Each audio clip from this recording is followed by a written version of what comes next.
इरफान अंसारी की इतनी हिम्मत कैसी हो सकती है कि सीता सोरेन जी, जो कि स्वर्गवासी दुर्गा सोरेन जी की पत्नी है, उनके ऊपर अभद्र टिप्पणी, बेटियों के ऊपर अभद्र टिप्पणी की थी, उनके पहनावे के ऊपर अभद्र टिप्पणी की थी। कांग्रेस के नेता इरफान अंसारी झारखंड में उसी प्रोटोकॉल को आगे बढ़ाते हुए अभद्र टिप्पणी कर रहे हैं। ये तो रिजेक्ट जामताड़ा और झारखंड की जनता करेगी। रैली में राहुल गांधी ने संघ की बेटियों के ऊपर अभद्र टिप्पणी की थी, उनके पहनावे के ऊपर अभद्र टिप्पणी की थी। ठीक उसी प्रकार से कांग्रेस के नेता इरफान अंसारी झारखंड में उसी प्रोटोकॉल को आगे बढ़ाते हुए झारखंड की बेटियों के ऊपर अभद्र टिप्पणी कर रहे हैं।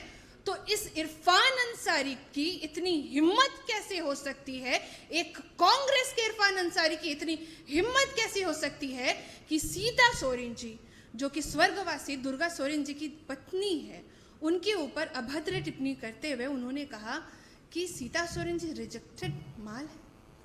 उन्हें तो रिजेक्ट जामताड़ा और झारखंड की जनता करेगी, क्योंकि ये जो उन्होंने अपमानजनक टिप्पणी सीता सोरेन जी के ऊपर किया है, तो ये टिप्पणी ना केवल उन्होंने सीता सोरेन जी के ऊपर किया है, बल्कि समस्त आदिवासी बेटियों के साथ समस्त नारी जगत के ऊपर ये अभद्र टिप्पणी की है। और क्या सोचते हैं इरफान अंसारी कि वो इस तरीके से अभद्र टिप्पणी हर बार करते रहेंगे और उनको हर बार झारखंड की जनता और झारखंड की बेटी माफ करते रहेगी? क्या एक कांग्रेस के लोगों की नजर में यही इज्जत है कि वो इस तरीके से झारखंड की बेटियों को अपमानित करते रहे और यहाँ की बेटी चुप रहे?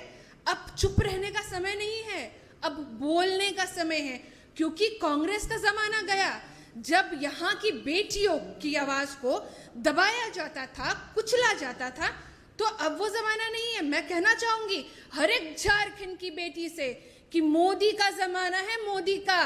अब आपकी आवाज को ना कोई दबा सकता है, ना कोई आपकी आवाज को कुचल सकता है। तो सोचना चाहिए कि वो लोग ऐसे लोगों के साथ गठबंधन करके बैठे हैं जिनका ट्रैक रिकॉर्ड ही महिलाओं के साथ दुष्कर्म, महिलाओं के साथ अपमानजनक टिप्पणी करने का है। आपको याद होगा दिल्ली आईटी कांड के किस प्रकार से दिल्ली आईटी कांड में फिरोज खान नाम एक व्यक्ति को लेकर के राहुल गांधी के पास एक पत्रकार ने, एक महिला पत्रकार ने चिट्ठी लिखी थी, पर उस चिट्ठी के ऊपर भी अफसोस की बात है कोई एक्शन नहीं हुआ। ठीक उसी प्रकार से झारखंड की बेटियां, झारखंड की हमारी बेटियां हर रोज थाने में चिट्ठियां लिख रही हैं, एफआईआर लिख रही है, पर उस बेटी के साथ न्याय नहीं हो रहा है। अभी भी 16,162 महिला उत्पीड़न से रिलेटेड केस रजिस्टर्ड है, 8,000 में इन्वेस्टिगेशन चालू नहीं हुआ है। एक रिकॉर्ड के अनुसार हर 1.5 दिन में एक बेटी के साथ झारखंड में बलात्कार हो रहा है। मैं कुछ आंकड़े पेश करना चाहूंगी।